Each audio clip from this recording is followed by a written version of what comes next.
E aí? Sabe aquela hora que a gente aperta o botão da câmera? O que será que acontece lá dentro? É tipo uma caixa preta, né? Bom, hoje a gente vai desvendar esse mistério. Vamos seguir a jornada incrível que a luz faz até virar aquela foto que a gente vê. Bora lá? Tem uma frase famosa do fotógrafo Gary Winogrand que é: "Você é o que você come". E faz todo sentido, né? Pensa num chefe. Ele precisa conhecer os ingredientes dele. Para quem fotografa, o ingrediente principal, a matéria-prima de tudo, é a luz. Então, para criar uma imagem espetacular, assim como um prato delicioso, a gente precisa primeiro entender a fundo esse ingrediente. Então, essa é a pergunta de US$ 1 milhão, né? Como é que a luz vira uma fotografia? E olha, não é mágica, não. É uma mistura fascinante de física com tecnologia. E o que a gente vai fazer aqui é seguir passo a passo o caminho que um raio de luz faz, desde a hora que ele entra na câmera até virar um arquivo digital. Vamos imaginar isso como se fosse uma história mesmo, sabe? Uma jornada. E a nossa protagonista é a luz. E ela está prestes a passar por umas etapas bem importantes que vão capturar e transformar ela para sempre. E olha só, esse diagrama aqui é tipo o nosso mapa, o caminho da luz. A gente pode ver que tudo começa na objetiva e vai direto para o sensor. Essas são as duas primeiras e talvez as mais importantes etapas dessa transformação. E é exatamente nelas que a gente vai focar hoje, a objetiva e o sensor. As duas peças-chave desse tal de funil da qualidade.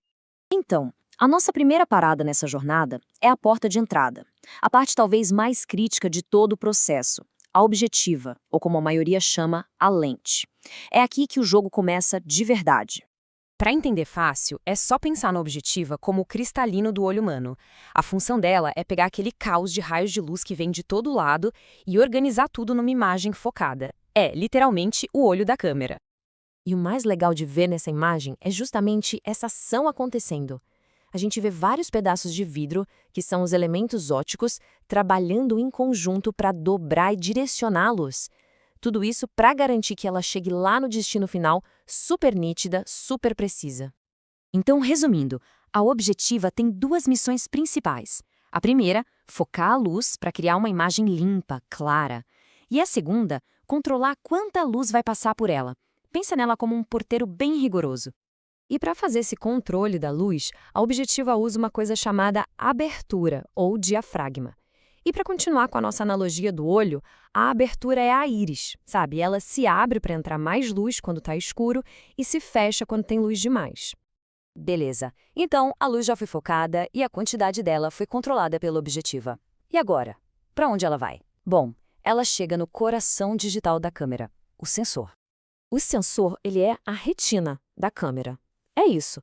Pensa numa grade eletrônica super sensível, cheia de milhões de pontinhos minúsculos chamados pixels. É exatamente aqui que a luz para de ser luz e começa a virar informação digital. E cada um desses pixels minúsculos tem um trabalho simplesmente incrível. Ele funciona tipo um painel solar em miniatura. Ele captura as partículas de luz, que são os fótons, e transforma elas numa pequena carga elétrica, um elétron. É nesse ponto que a mágica acontece de verdade. A tradução do mundo físico da luz para o mundo digital da informação. Essa questão da densidade de pixels, a quantidade deles, muda tudo na imagem final. Mas tem um equilíbrio aí. Ter mais pixels pode significar mais detalhes, tipo uma pintura com pinceladas bem fininhas. Por outro lado, pixels maiores são melhores para captar luz, o que é ótimo em lugares mais escuros. É uma decisão de engenharia, sabe? Uma troca entre detalhe e desempenho com pouca luz. Então, a gente já viu que o objetivo controla a quantidade de luz que entra e o sensor é quem captura essa luz. Mas o controle não acaba aí, não. Existe uma dança bem delicada entre esses elementos, um equilíbrio que é a base da fotografia. E esse aqui é o famoso triângulo da exposição. Dá para pensar nele como uma balança de 3 pratos, para ficar fácil. Num lado, a gente tem a abertura, que é o tamanho da pupila da lente. No outro, a velocidade do obturador, que é o tempo que o sensor fica recebendo luz. E na base, o ISO, que é o nível de sensibilidade do sensor. O grande segredo aqui é que eles estão todos conectados. Se a gente mexe em um, precisa ajustar o outro para a foto ficar com a luz certinha, bem exposta.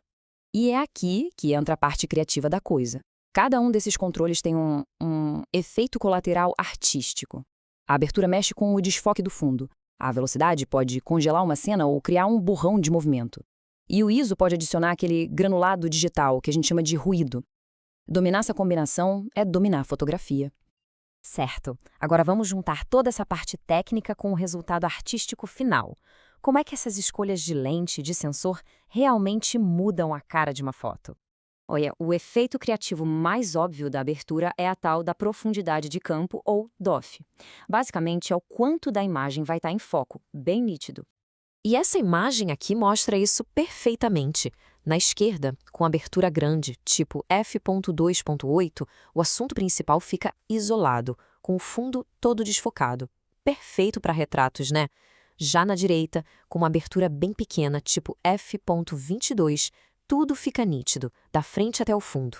Ideal para paisagens. É a mesma cena, mas contando duas histórias completamente diferentes. E essa decisão é tão crucial que, nossa, gera debates enormes na internet. Teve um usuário no Reddit que foi lá e calculou a diferença exata na profundidade de campo entre duas aberturas. Isso só mostra o quanto quem fotografa busca ter um controle total sobre a objetiva e o sensor. Tudo para conseguir chegar exatamente na imagem que imaginou. Então, para amarrar tudo, o ponto principal é esse. A objetiva decide o que e como o sensor vai ver. O sensor, por sua vez, decide o quão sensível ele vai ser a essa luz e com quantos detalhes vai registrar a cena. E no meio disso tudo, equilibrando essas ferramentas para contar uma história, está quem está fotografando. No final das contas, entender como a luz vira uma foto vai muito além da técnica. É sobre ganhar um vocabulário novo para se expressar. A pergunta mais importante deixa de ser como isso funciona e passa a ser o que eu quero dizer com isso. A história que eu quero contar.